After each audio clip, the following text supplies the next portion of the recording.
I can't hold on to the moment when I first said these words. You can't hold on to the moment when you first heard them. That means that together we've created something wholly unique that will remain singular and unreplicated for the entirety of linear time. I guess we're pretty talented. Welcome to the CryptoNaturalist.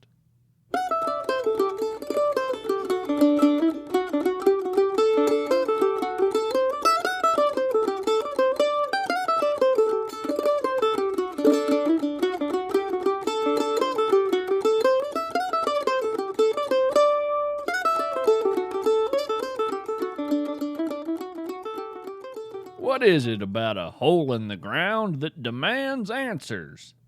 I don't know about you, friend, but I simply can't see a dark opening in the earth and not feel a tingle in my curiosity bone.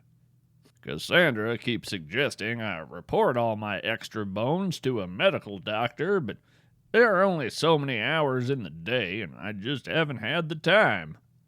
Anyway, we all hazard a guess when we see a freshly excavated tunnel leading beneath an ivy-covered wall. Perhaps a crayfish, a gopher tortoise, a mole pigeon. How can you resist guessing at the occupant down in the dark, perhaps gazing up at you as you stand framed in a distant circle of sunlight?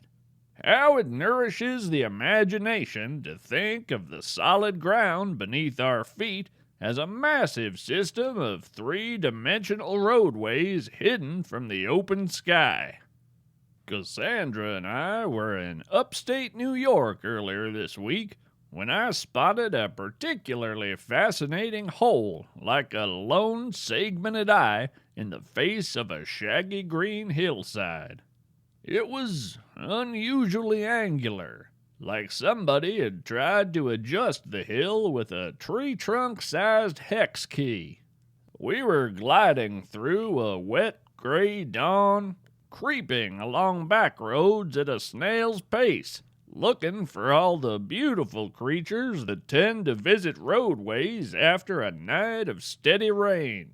Snakes, earthworms, field mice crossing like straw-colored lightning on business all their own. Cassandra's unusual Burrow light blinked on the dash just as I spotted the anomalous void.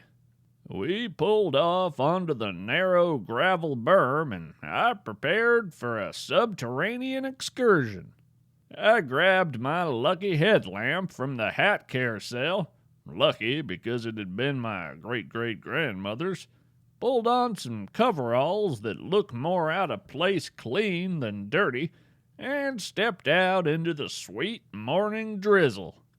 The grass sparkled like emerald in firelight beneath the rain and the new sunrise. It was so dang pretty I could have just stood there and lost myself in the landscape for hours. But I held tight to my purpose and found the entrance to the unusual tunnel. I was relieved to find that if I sucked in my shoulders a bit and didn't get too persnickety about breathing, I could fit down the strange shaft. The sides of the burrow had a firm, hand-pressed look like a pie crust smoothed by an army of subterranean bakers. In fact, I spied several distinct human handprints in the hard-packed clay. My own palm seemed to itch with recognition. It was an unusual sensation. Speaking of unusual sensations, how about a bit of fiction? It's time for our Hidden Lore segment. Today's Hidden Lore is a short prose piece by Tyver Foucault. The lady at the farmer's market encourages you to sample the daffodil juice. It's cool and tangy. A distant memory stirs from your DNA eons ago when your roots drank deeply of the rain. The vendor laughs. Her eyes are so green. All week you dream that your feet are stones. It's not unpleasant. Sometimes it's good to be sturdy. But each morning your alarm clock brings you back to bare, untethered toes, and you wonder what keeps you here. She's at the market this week, too.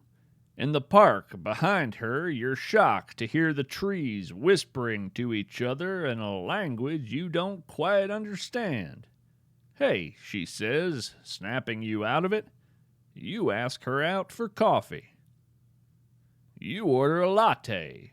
She gets a smoothie and asks to sit outside. You catch the scent of sunflowers when she pulls a cube from her purse. It's a dusty bullion, dimpled and speckled gold. She plunks it in her drink and it dissolves like the afternoon. On your second date, she takes you to the greenhouse. There's no door, but the glass panels are tapped like maple trees, filling buckets with light, drop by drop. For making photon wine, she says. You smile and struggle briefly for words about gratefulness and how you admire the way she moves with the wind. But you only sigh.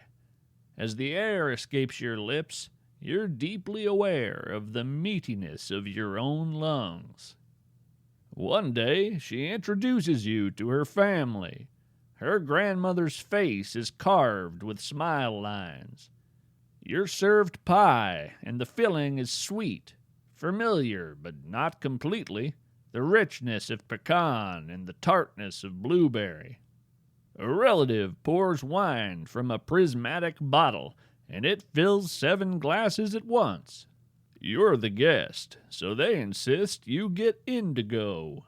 New foods usually upset your digestion, but this time you feel only a pleasant glow. You wake up at dawn and she's sleeping beside you, in your shadow for the moment, content in an old dream. Your heart is so full. You stretch out in the new light, and for the first time, you don't feel like you want coffee to start your day, or breakfast at all, really. You turn toward the sun and find that you're getting everything you need.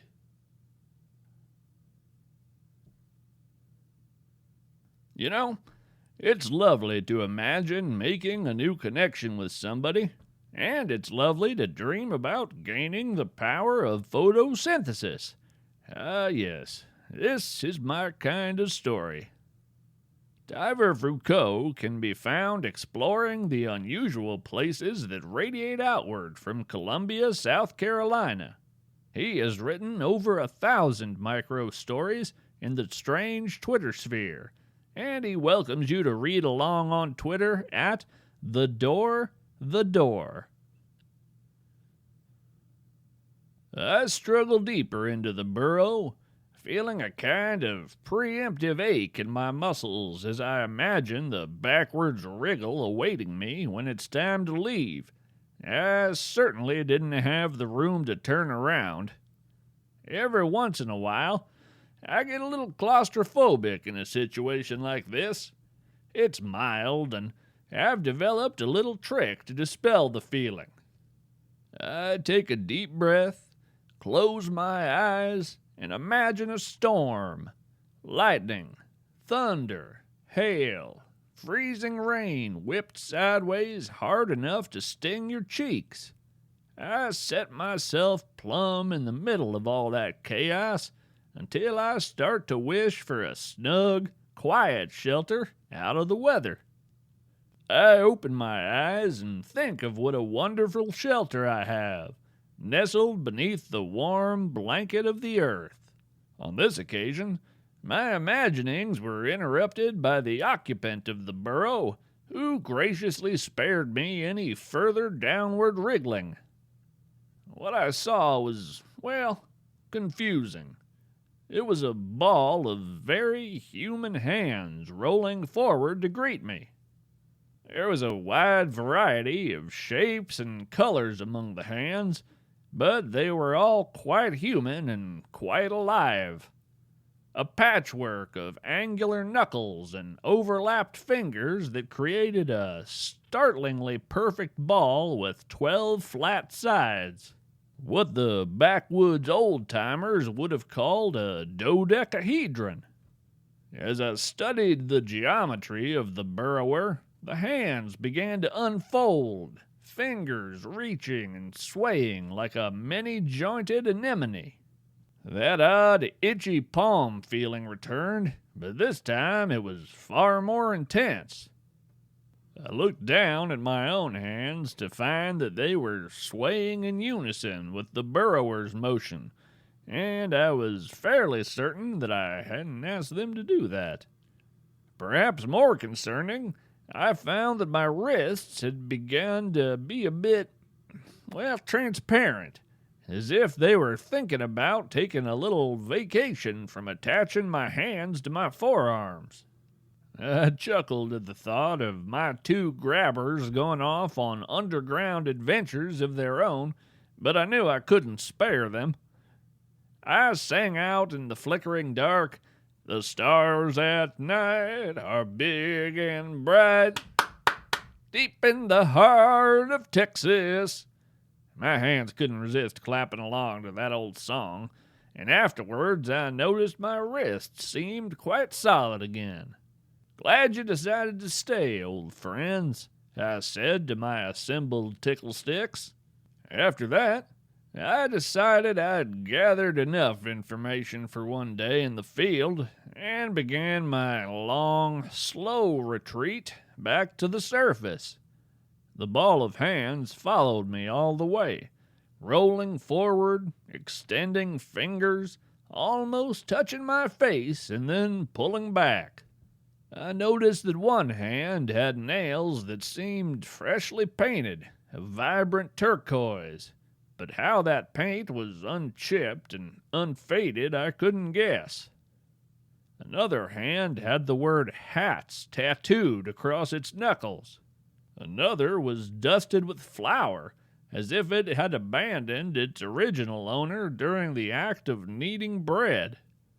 When I reached the end of the burrow and I felt my boots slip on wet sod, all the hands slapped back into their geometric configuration and rolled down and away with a sound like fingers drumming on a table. I double-checked just to make sure my hands were where I expected them to be. They were, and they were perfectly happy to help me get to my feet and dust myself off. When I returned to Cassandra, I looked back to the hill and found that the hole had vanished. And, for reasons I don't completely understand, I wasn't surprised. Transmission alert, transmission alert. Well now, looks like this day holds even more surprises. Let's take a listen. Dr. Simon Blank transmitting on CryptoNaturalist frequency 11-58-1. As many of you know, for the last few years I have been keeping a watch on a disquieting cardboard box full of old National Geographic magazines. Well, I transmit today to invite you to share in my joy and fear, my vindication and apprehension. My suspicions were correct. This box is not a box. I have missed so much during my vigil in the Lee family's attic, the open air, the changing of the seasons, the Lees' blessing to remain in their attic, the further estrangement of somewhat estranged relatives, and, of course, the unexpected death of the world's only forever moth. I won't get that time back, but I did gain something for the larger scientific community during my fieldwork, one more piece of the puzzle. It started yesterday with a cold front, bitter and sudden. The furnace kicked on for the first time in months, bringing that burnt dust smell with it, domestic brimstone. As a man of cryptoscience, I reject magical thinking in all its insidious forms, but long years of experience, as well as the precognition granted to me by a diet rich in owl meat, told me that my long wait was about to pay off. I brushed a cobweb behind my ear and willed my eyes to focus on the apparent box. It waited, like a crouched ocelot, between the Rubbermaid bin of VHS tapes and the incomplete croquet set. I leaned in as far as I dared, and That's when it happened. A scrap of cardboard, no, not cardboard, rather dermis, folded away from the edge of the box. I detected a copper scent and felt a telltale change in humidity. Do you see? Biological processes. No doubt the creature might be molting. Alternatively, this could be the beginning of a larger metamorphosis. Will the organism become a bigger box? Or, good God, something even more unsettling? My atrophied muscles quiver as I hold this microphone, but I had to tell someone. I only left the attic to update you, my colleagues, and already I feel overdue to return. Think of me, friends. I bring the light of discovery to dark and unmapped waters, and truthfully, I fear what I may find there. Well, back to it. Wait. Did I mention that the interior of the box is rimmed with very human-looking gums and teeth? Yes, I think I did. Simon Blank signing off. Well, thank you, Dr. Blank. I, for one, appreciate your unwavering dedication to field work. I'll look forward to your next report from the attic. Until next time, friends, remember, we're all strange animals, so act like it.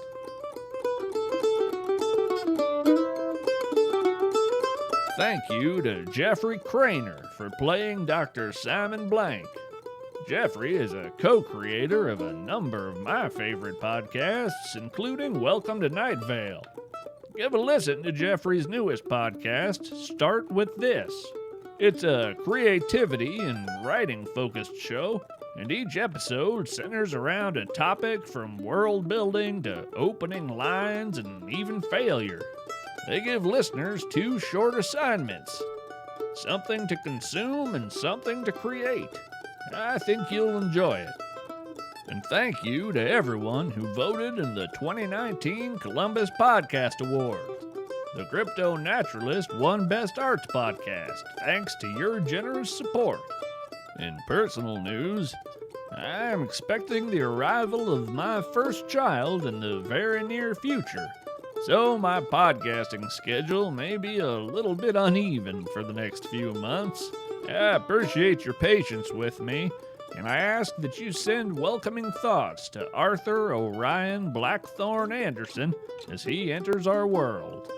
You can support the production of this show and find bonus content and exclusive episodes by becoming a patron at patreon.com/CryptoNaturalist. $5 a month patrons now have access to CryptoNaturalist correspondence courses, providing detailed lessons on what it takes to become a cryptonaturalist. You'll find information about submitting your poetry or prose for our Hidden Lore segments in the About section of our website. The CryptoNaturalist is written and read by Jared K. Anderson. Our theme song is Banish Misfortune, played by Andrew Collins.